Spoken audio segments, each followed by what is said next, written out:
বিসমিল্লাহির রহমানির রহিম। আসসালামু আলাইকুম। তস্করাস কিচেন থেকে আপনাদের জন্য আরেকটা রেসিপি নিয়ে এসেছি। আজকে আপনাদের সাথে আমি সুজির একটা নাস্তার রেসিপি শেয়ার করব, যেটা আমরা অনেকে সুজির চিতই পিঠাও বলি।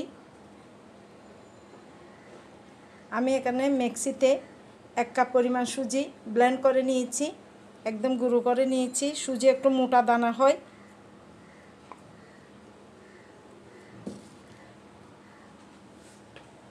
এর সাথে আমি অ্যাড করছি হাফ কাপ ময়দা।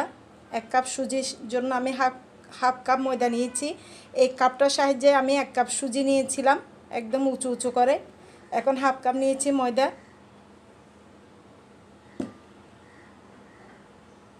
দিয়ে দিচ্ছি 1 চিমটি পরিমাণ লবণ। এবার দিচ্ছি 1 চামচ চিনি। এই তো এবার আমি শুকনো উপকরণগুলো একটু মিশিয়ে নিচ্ছি। এবার একটু আমি উষ্ণ গরম জল দিয়ে এই ব্যাটারটা রেডি করে নিব। জলটা এরকম আঙ্গুল ঢুকিয়ে রাখা যায় এ ধরনের গরম।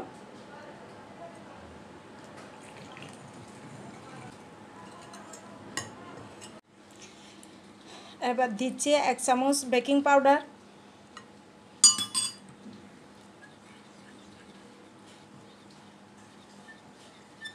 এভাবে ভালো করে ফেটিয়ে নিলে পিঠাটা সুন্দর হবে। হাতের সাহায্য করা যায়। আর আমি যে ময়দা অ্যাড করেছি সুজির সাথে, আপনারা চাইলে আটাও অ্যাড করতে পারেন।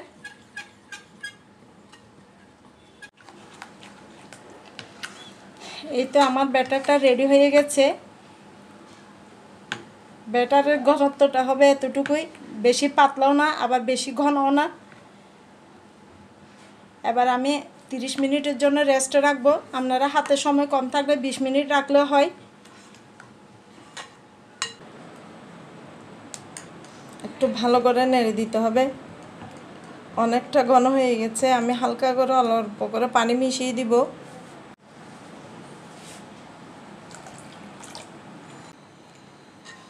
এই তো অল্প করে পানি মেশানোর পর ব্যাটারটা ঠিক এরকমই হয়েছে। এই তো আমি প্রথমে একটা ফ্রাই প্যান গরম করে নিয়েছি একদম হাই হিটে। তারপর এবার মিডিয়াম আঁচ করে দিয়েছি। এবার আমি ব্যাটার দিব। একটু দেওয়ার আগে এরকম করে নাড়তে হবে।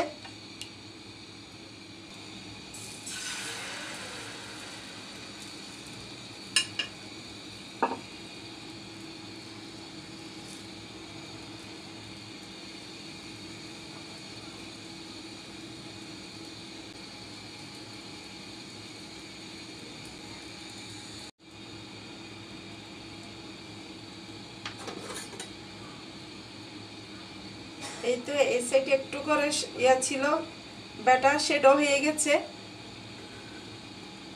এই তো দেখুন পিছনে কোনো তেল ইউজ করতে হবে না। এই তো মাশাআল্লাহ একদম জালি জালি। এভাবে করে আমি সবগুলো পিঠা বানিয়ে নিব। এই তো হয়ে গেল আমার সুজির চিতই পিঠা, জালি চিতই পিঠা। দেখতে এরকমই হয়েছে মাশাআল্লাহ, আলহামদুলিল্লাহ। পুরাটা একদম জালি জালি, কত সফট, পিছনের অংশ একদম সফট।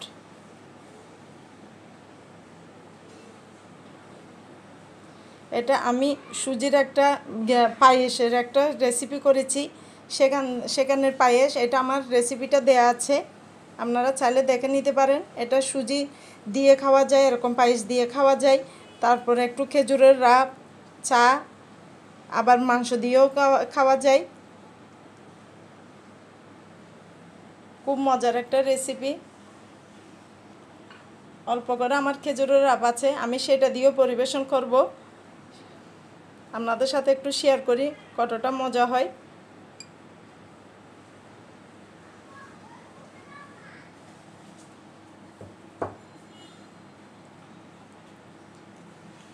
আমার এই সুজির জালি চিতই পিঠার রেসিপিটা আপনাদের ভালো লেগে থাকলে আমার রেসিপিটাকে একটা লাইক দিবেন, কমেন্ট ও শেয়ার করে দেবেন, যেন সবার কাছে পৌঁছে যায়। আপনাদের সবার সহযোগিতা কামনা করছি। আজ এই পর্যন্তই। আল্লাহ হাফেজ। আসসালামু আলাইকুম।